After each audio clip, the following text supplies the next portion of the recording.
Harry and Meghan in the news once again. They are, according to New York reports, filming an At Home with the Sussexes style docu-series for Netflix as part of their $100 million deal with the streaming company. Let's talk with Rupert Bell, our royal correspondent. Good morning to you, Rupert. Yes, I had a feeling I might be talking about this. My eyes rolled when I read this morning, and I thought, hello, Julia might want to discuss this. Do you think, I have to say, we have got some stonkingly good suggestions coming in for what the documentary series should be called. I'm obviously thinking of the Kardashians. I think it was the Osbournes, though, wasn't it? Sharon Osbourne and Ozzy Osbourne at very first of all. But Carry On Woke is a suggestion from DMC. How to Train Your Prince from Brendan. The Desperados from Tony Willis. Woke Duo, Amelia. Do As You're Told, Harry, from Gordon. Cheese and Wine with a WHIN from Perry. Home Wrecker from Jude is another one. I do quite like this. Dumb and Dumber from Helen, but also from Darren. Dumbtown Alley. I mean, come on, that's really good. Yeah. People are not happy about this, but I suppose you're going to get paid $100 million. Netflix are going to want to get some viewers, aren't they? Yes, but I'm sorry, in the present circumstances, do we want to see how people are living in a however many $1 million villa they live in a sort of in an ivory tower in California, which is a law into itself in the way they live there. If you don't have a shrink, you have a problem.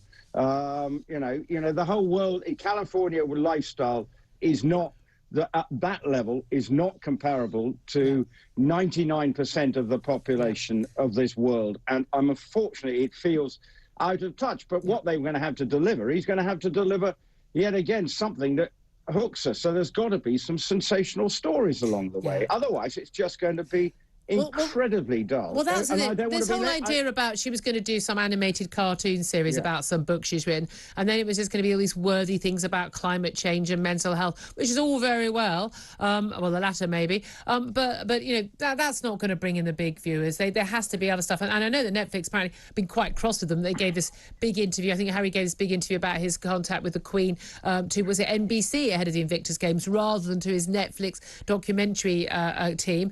But this is it. They are expecting a pound of flesh for that sort of cash. You have to give something. And you and I have discussed this loads of times before. When they went to America and they did this deal, was, fundamentally, you need to, if you're going to play that celebrity circuit, you need to keep giving and giving and giving. It's like the Kardashian-y type people. I don't know what they do. I don't know why people talk about them. I don't know why people watch their series. I don't know why people buy stuff that they flog. But basically, at some point, you need to take all your clothes off. You know what I mean? You can't just go a little bit of shoulder, a little bit. No. Eventually, everything has to come off. He's basically going to have to, bleed his stories about his childhood, his royal family now, Diana. He's going to have to bleed that dry to get that money. And it looks like that's what they're willing to do. I'm afraid it does, because what it's also proving, how hard it is to come up with interesting programs. They sign a deal.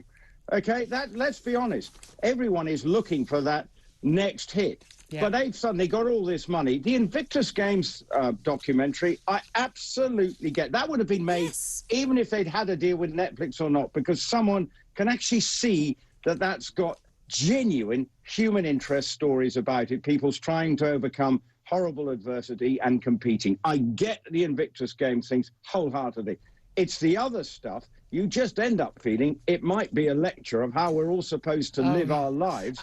Because we've been told, children and the internet, the social media, yes, it's a problem, but it actually comes down to parents, if most of the time, to try and actually monitor it. But this is the issue this is the issue that we're in. When it's one thing if we want to have a little bit of escapism and people want to see how the rich and famous live behind the scenes. Although again, hasn't it not been done already now? But there's also an element where you can do that if you just want to flog stuff and be famous for famous's sake, and that's fine.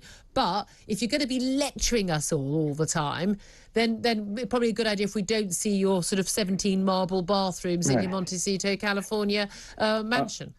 I think that's probably right. I don't want to see it. And presumably half the people are going to want to see the children anyway, because, but they probably will. If they put the kids on it, then, I mean, genuinely, there's no hope. I mean, don't put your kids on the telly.